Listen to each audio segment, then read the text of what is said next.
Técnica profesional y carrera de calígrafo público UVA. Historia del peritaje caligráfico. Al repasar la historia, vemos que el fraude documental es tan antiguo como la escritura. La mutilación documental y las distintas formas de alteración gráfica fueron prácticas corrientes en la antigüedad. Las mismas estaban presentes en los textos legales, religiosos y obras de arte. Esto motivó la aparición de las primeras advertencias y frases intimidantes para proteger su integridad. Como ser, en sellos de los hititas, pueblo de la antigüedad que ocupó el territorio de la actual parte asiática de Turquía, efectuados en el segundo milenio antes de nuestra era, donde se leen maldiciones para quienes intentaran modificar sus términos. También comenzaron a establecerse las bases de algunas leyes y se constituyeron lineamientos sobre los que se apoyaron las actuales disposiciones legales que rigen la pericia caligráfica. En la India, el Código de Manu distinguía claramente los documentos públicos de los privados. La Lex Cornelia de Falsis, publicada en Roma durante la República, hacia el año 78 por Lucio Cornelio Sila, reprimía los fraudes en los actos testamentarios y su ilícita anulación, así como la autorización de un testamento legítimo con sello espurio y reconocía las características de uno válido. Además tipificó la denominada falsedad inmaterial o ideológica y previó el cotejo de manuscritos como medio para verificar su autenticidad. Luego, en el período medieval, la proliferación de los feudos retrasó la historia del derecho y de nuestra especialidad. Durante esta época se propagaron casos de falsedad documental, y se registraron antecedentes significativos respecto al fraude de sellos, se usaban en reemplazo de las firmas, y a la integridad material de los documentos. Página 1 de 9. Las falsificaciones pasaban inadvertidas ante el desconocimiento de métodos y técnicas de examen. También, existía un factor que explicaba el desinterés de la justicia en el peritaje de escrituras. Los nobles y plebeyos ignoraban el arte caligráfico siendo esta actividad patrimonio de los clérigos. A fines de la Edad Media, se comenzó a legislar sobre la falsedad documental, ante el incremento del ilícito provocado por el desarrollo de los pueblos y la expansión de las transacciones comerciales. Es en este momento cuando la firma sustituye al sello y se convierte en el elemento de identificación personal. En la tercera de las 7 partidas del rey de Castilla y de León, don Alfonso X el Sabio, 1221 a 1284, encontramos interesantes regulaciones sobre la prueba de falsedad de documentos, aceptándose que no todos los cambios y anomalías de la escritura son imputables a la intención falsaria. También en el campo del derecho, se consagró la libre apreciación de los medios de prueba. En esta época dicha apreciación era efectuada por obispos y jueces. Tampoco fue ajena la Iglesia a los problemas de falsedad documental, a las versiones apócrifas de los evangelios y otros textos neotestamentarios, se sumaron la manipulación de decretos y diversos documentos pontificios. En los albores de la imprenta, el fraude llegó a los impresos. Luego de un periodo en el cual la pericia fue proscripta, al dudarse de los fundamentos científicos del cotejo morfológico, se admitió la investigación realizada por cualquier persona sin importar su preparación, a condición de que estuviera familiarizada con la escritura dudosa. Este reemplazo empeoró las cosas. Hacia el año 1604 en Francia, François de Mesle publica una monografía en la que aparecen las primeras orientaciones para la actuación del perito y se. Técnica profesional y carrera de calígrafo público UVA. Página 2 de 9. Detallan criterios técnicos, medidas de las letras y espacios, decoloración de las tintas, detección de raspados, apreciación del aire de la escritura, etc. Desde entonces, la historia del peritaje aparece íntimamente ligada a la evolución de las ciencias físico-químicas, a los progresos de las técnicas de laboratorio y a los desarrollos de la humanística, la psicología y la fisiología. Las corrientes psicográficas y grafológicas efectuaron aportes relacionados con las causas del fenómeno de la individualidad escritural, especificidad del signo autográfico, peculiaridad de los automatismos de cada individuo, etc. Hacia fines del 1500, profesionales de especialidades como la medicina se interesan por la relación carácter-escritura, individualidad gráfica, individualidad psíquica, etc. Observemos cómo desde un principio y a lo largo de toda la historia, científicos y profesionales de diferentes disciplinas se interesaron por la investigación en temas que conciernen a nuestra especialidad. Esto se puede explicar por la diversidad de ramas del conocimiento que engloba y por la estrecha relación que existe entre la escritura, acto que caracteriza al ser humano, y el desarrollo de las sociedades. En el año 1666, Reveneau publica en París una obra que contenía enseñanzas para la labor comparativa, análisis de trazos y apreciación de la antigüedad de los manuscritos. En una de sus recomendaciones sentenciaba: no hay que acogerse totalmente a la forma de las letras, para decidir sobre la falsedad o autenticidad de una pieza, pues esta es la cosa más fácil de imitar. El alemán Christian Roman, 1764 a 1847, da a conocer un trabajo en el que llama la atención sobre la importancia identificativa de los procesos de automatización y fijación del gesto gráfico. Asimismo, la consolidación de la disciplina se produjo a partir de la publicación de Jan Hippolyt Michan al examinar a la escritura como el relieve visible del pensamiento. Técnica profesional y carrera de calígrafo público UBA. Página 3 de 9. Luego, Jules Crépix-Jamin se convierte en sistematizador por excelencia de la nueva especialidad, al tomar como punto de partida el modelo caligráfico. La imitación del modelo escolar de escritura va acompañado siempre de diferencias individuales que se hacen más acentuadas y persistentes con el adiestramiento progresivo de la función. Estos estudios luego fueron tomados por el filósofo Lalande y el psicografólogo Edmond de Solange-Pellat. Finalmente, Prever insiste en que la grafía manual está regida en sus movimientos básicos por la actividad cerebral. Estos estudios fueron elevados más tarde por Pellat al rango de leyes de la escritura. Los conceptos enumerados se desdoblaron en el campo práctico, teniendo en un principio resultados controvertidos. Los desaciertos fueron la base de otras investigaciones que llevaron a tener nociones más certeras del método científico. El primero de los casos que mencionaremos es el de María Estuardo. En el siglo XVI, se le atribuyeron la autoría de varias misivas a la reina de Escocia, María Estuardo, 1542 a 1587. Las mismas estaban dirigidas a su segundo marido y se relacionarían con el asesinato de su primer cónyuge.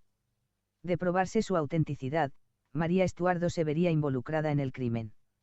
La pericia que se ordenó practicar, concluyó por la autenticidad. Aunque se basara en argumentos muy vagos, bastó para que a la reina se la condene a prisión. El segundo caso es el de la Boussiniere, en 1891. La Boussiniere era un rico comerciante de Ginebra que falleció en 1885 y por medio de un testamento hológrafo, dejó todos sus bienes a uno de sus parientes, el Sr. Brion. El hermano de la Boussiniere, llamado Eduardo, se vio desfavorecido al quedar exento de la herencia. Es así como se pone en técnica profesional y carrera de calígrafo público UBA. Página 4 de 9. Contacto con el notario Guyard y le promete el 50% de la herencia si convence a su hermano que no lo desherede.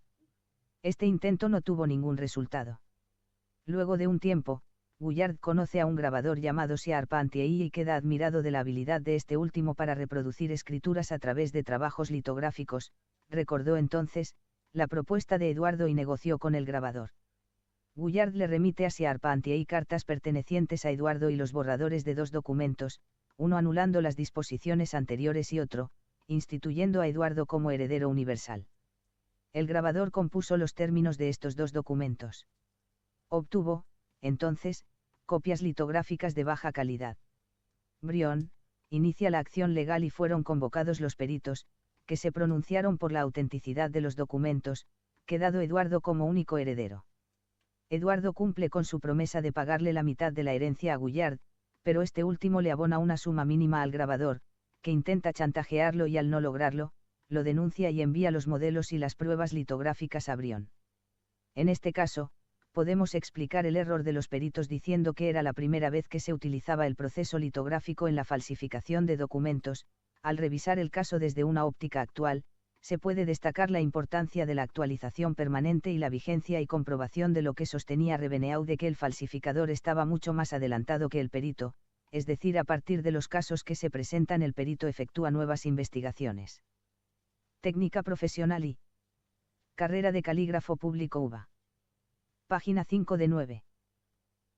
Caso Dreyfus. Finalmente, el caso Dreyfus fue muy nombrado y constituye un caso histórico, no solo por los resultados de la pericia caligráfica sino por la particularidad de su desarrollo. En 1894, el contraespionaje francés consiguió apoderarse de un expediente que contenía información militar, Lista escrita sobre papel cebolla sin firma ni fecha apodada más tarde Le Bordereau, de gran interés para cualquier nación enemiga. Por la naturaleza de la información infiltrada, se estima que solo podría haber partido de uno de los oficiales pertenecientes al Estado Mayor del Ejército francés. Se llevan a cabo las confrontaciones de escrituras, recayendo todas las sospechas sobre el capitán Alfredo Dreyfus. Técnica profesional y carrera de calígrafo público UVA. Página 6 de 9.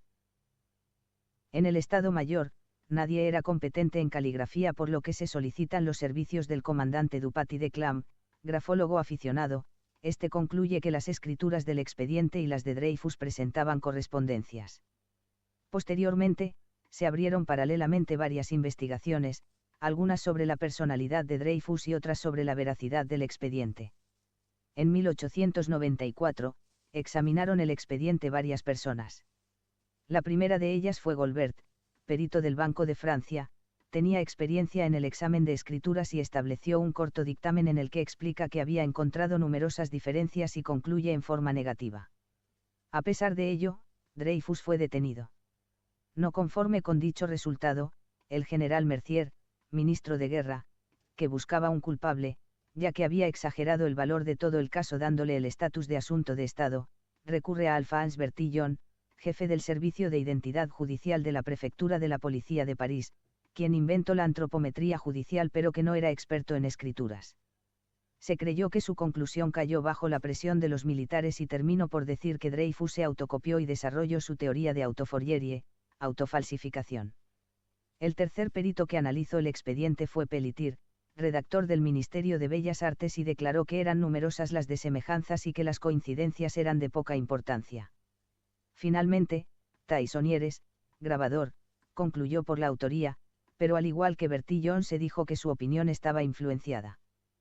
Técnica profesional y carrera de calígrafo público UVA. Página 7 de 9. En 1897, el periódico Le Matin publicó una reproducción del expediente y Mathieu, hermano de Dreyfus, estando convencido de su inocencia, pidió opinión a varios peritos, facilitándoles escrituras auténticas para la comparación. Fueron consultados peritos de Francia, Suiza, Bélgica, Inglaterra y Estados Unidos. Entre los cuales se encontraban Crepeux-Hamin, Ames y Preyard. Todos los consultados concluyeron que la escritura no era del puño de Dreyfus. El verdadero culpable resultó ser el comandante Ferdinand W. Esterhazy, un oficial francés de origen húngaro. Fue descubierto a través de dos líneas de investigación, la que siguió Mathieu Dreyfus y la del Departamento de Estadísticas. En julio de 1895, fue destinado el teniente coronel George Piquart al frente de dicho departamento. Él mismo estaba al tanto de todo lo ocurrido en el caso Dreyfus y ordena que le fueran entregados todos los documentos que habían sido robados de la Embajada de Alemania. Entre los documentos, encontró una tarjeta de telegrama, escrita por von Schwarzkoppen, militar alemán, dirigida a un oficial francés, el comandante Esterhazy. Asimismo, corroboró la existencia de una carta escrita en lápiz que demostraba la misma relación de espionaje.